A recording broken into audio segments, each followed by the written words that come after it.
Urgent మేము రాగానే ఇస్తామంటే మరి వాళ్ళ భాషలో 8 నెలల కాలం బహుశా అర్జెంట్ అనేటువంటి దానికి వెంటనే ఇస్తామన్న దానికి సమయం ఏంటంటే 8 నెలలు. పోనీ ఆ 8 నెలల కన్నా మొదలు పెడుతుంటే రైతులంతా సంతోషపడేటట్లు ఏమైనా ఉందా అంటే ఇది అనేక రకాల సందేహాలకు అనుమానాలకు అదేవిధంగా వీలైనంత వరకు రైతుల సంఖ్యను కుదించేందుకు తగ్గించేందుకు ఒక పద్ధతి ప్రకారంగా వాళ్ళు విడుదల చేసినటువంటి గైడ్లైన్స్ జీవో అయితే ఉందో మొన్న 15 తారీఖు నాడు విడుదల చేసినటువంటిది అనేక ఆంక్షలు ఉన్నాయి. సాక్షాత్తు ముఖ్యమంత్రి గారు ఆంక్షలు లేనట్లుగా తన నోటి నుంచి మాట్లాడినప్పటికీ కూడా ప్రభుత్వ ఉత్తర్వులను ముఖ్యమంత్రి గారు మాట్లాడిన తర్వాత ఏం సవరించలే. మరి నిజంగానే ప్రభుత్వ ఉత్తర్వులు ఏవైతే గైడ్లైన్స్ అని చెప్పి వాళ్ళు విడుదల చేసినో మొన్న 15 తారీఖు నాడు రుణమాఫీకి సంబంధించినటువంటివి ఇందులో అనేక ఆంక్షలు ఉన్నాయని మేము మొన్ననే చెప్పినాం. మరి ఈ ఆంక్షలు ఏమి లేవు అంటే మరి వాటిని సవరించాలి కదా, ఎక్కడ సవరించలేదు కదా. అంటే ఇదే గైడ్లైన్స్ ప్రకారంగానే రేపు రుణమాఫీకి సంబంధించినటువంటి కసరత్తు జరుగుతుంది కదా, అదే అమలు చేస్తారు కదా. కాబట్టి అబద్ధపు హామీలతో అధికారం చేపట్టిన తర్వాత వచ్చిన వెనువెంటనే అప్పులని వడ్డీలని అనేక రకాల సన్నాయి నొక్కులు నొక్కిండ్రు. మనం చూసినాం తెలంగాణ రాష్ట్రం యొక్క గత పరిపాలన కానీ గత కాలానికి సంబంధించినటువంటి అంశాలను కానీ మాట్లాడేటప్పుడు ఎవరో కాదు సాక్షాత్ చంద్రబాబు నాయుడు గారు ఆంధ్రప్రదేశ్ ముఖ్యమంత్రి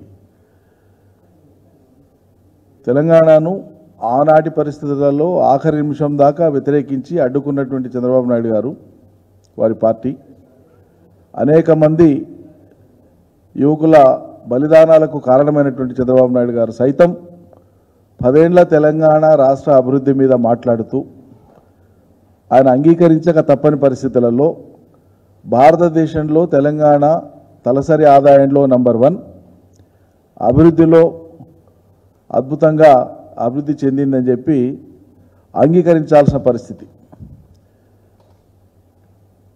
మరి ఈ పరిస్థితి ఉన్నప్పుడు అధికారంలోకి వచ్చినటువంటి కాంగ్రెస్ పార్టీ తాను ఇచ్చినటువంటి హామీలను అమలు చేయడం కోసం ఎందుకు మీనమేషాలు లెక్క పెడుతున్నట్లు, చెప్పినవి ఏవి ఇప్పటిదాకా ఎందుకు అమలు చేయనట్లు,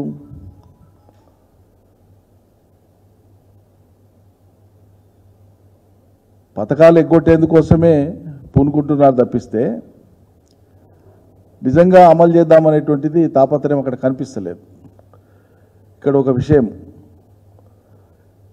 రైతు బంధు వాళ్ళు చేసిన నామకరణం రైతు భరోసా ఎందుకు ఇస్తలేరు, వాళ్ళు చెప్పింది ఏంది, కొన్ని గుట్టలు గట్లకు కూడా పోయినాయి, దుర్వినియోగమైనాయి, కాబట్టి ఇవన్నీ సరిచేసి మేము ఇస్తాం, అందుకనే సమయం తీసుకుంటాం, ఉపసంఘం వేసినాం, క్యాబినెట్లో చర్చిస్తాం, శాసనసభలో చర్చిస్తాం, ఆ తర్వాత దాని మీద నిర్ణయం తీసుకుంటామని చెప్పారు. మేము చెప్పినాం స్పష్టంగా ఇదంతా కూడా కాలయాపన చేసి చెప్పిన రుణమాఫీని అమలు చేసి కొంత చేసినాం అనిపించుకోనికే చేసేటువంటి కాలయాపన చర్యలే తప్ప చిత్తశుద్ధి లేదు దీంట్లో అని స్ట్రైట్గా నేను ఒక పాయింట్ లేవనెత్తున్నా.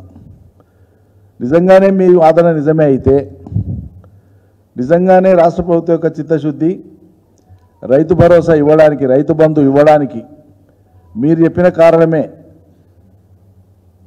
సద్వినియోగం కాలేదు, కొంత మేరకు దుర్వినియోగం అయింది కాబట్టి దాన్ని విచారణ చేసి ఇద్దామనుకునే మేము ఆలస్యం చేస్తున్నాం అనేది నిజమైతే మరి రైతు బంధుకు ప్రామాణికంగా రైతు పాస్బుక్నే కదా తీసుకునేది ప్రభుత్వం, ఆనాడైనా ఈనాడైనా.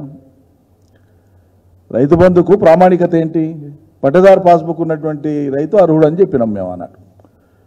సరే ఎవరైనా అనర్హులు ఉంటే మీరు విచారణ చేస్తామన్నారు, చేయండి, సంతోషమే. కానీ మరి ఇప్పుడు మీరు రుణమాఫీ ఎట్లా ఏ బేసిస్ మీద చేస్తున్నారు?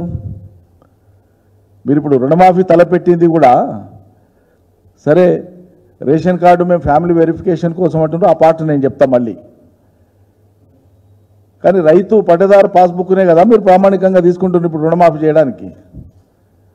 మరి పట్టదారు పాస్బుక్నే రైతు రుణమాఫీకి ప్రామాణికంగా తీసుకొని ఇప్పుడు చెల్లింపు చేస్తున్నప్పుడు రైతు బంధు ఎందుకు ఇవ్వరు దాన్నే ప్రామాణికంగా తీసుకొని?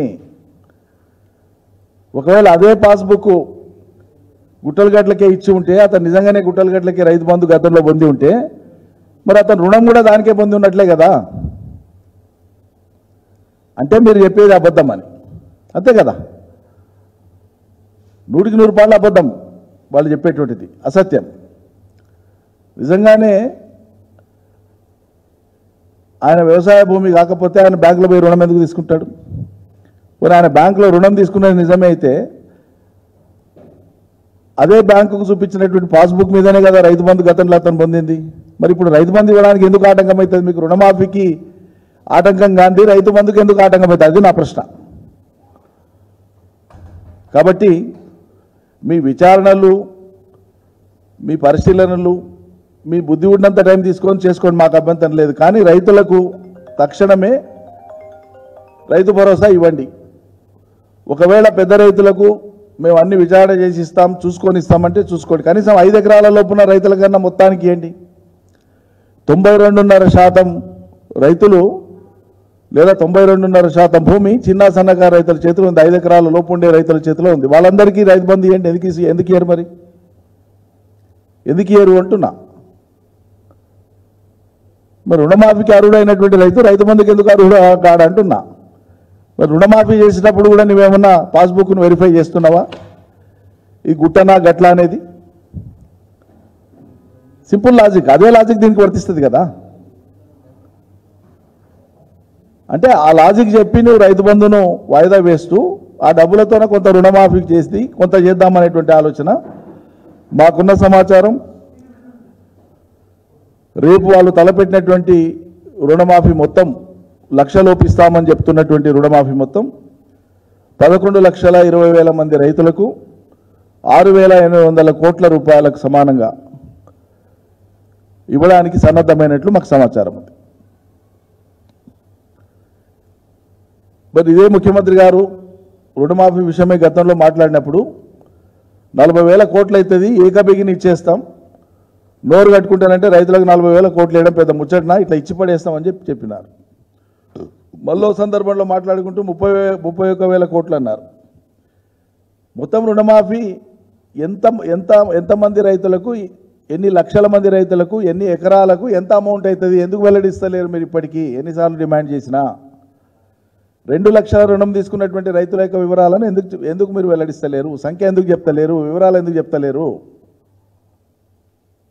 చెప్పాలి కదా. ఆ తర్వాత అప్పు తీసుకున్న నాడు ఆంక్షలు లేవు. గత ప్రభుత్వంలో మేము రుణమాఫీ చేసినాడు 29,000 కోట్ల రూపాయలు రుణమాఫీ చేసింది కేసీఆర్ సర్కార్, 2 విడతలు కలిపి. సరే, మేము దశల వారీగా ఇచ్చినాం, ప్రజలకు కూడా తెలుసు, రైతులకు కూడా తెలుసు. ఇచ్చిన మొత్తం 29,000 కోట్లు. ఇచ్చినటువంటి మొత్తం 29,000 కోట్లు మేము ఏం ఆంక్షలు లేకుండా ఇచ్చినాం. రైతుల లెక్కన ఇచ్చినాం. ఎంతమంది రైతులు బ్యాంకులలో లోన్ ఖాతాలు ఉన్నాయో వాళ్ళందరికీ ఇచ్చినాం.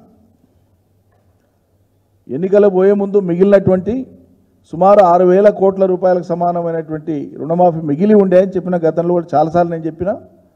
అది మాత్రమే మిగిలి ఉండే. మేము చేసింది మొత్తం 29,000 కోట్లు చేసినాం. మరి ఆ రోజు మేము 2 దఫలుగా ఇచ్చినటువంటి రుణమాఫీకి సంబంధించినటువంటి జీవోలలో ఒక్క షరతు కూడా, ఒక్క ఆంక్ష కూడా రైతాంగం మీద పెట్టలేదే.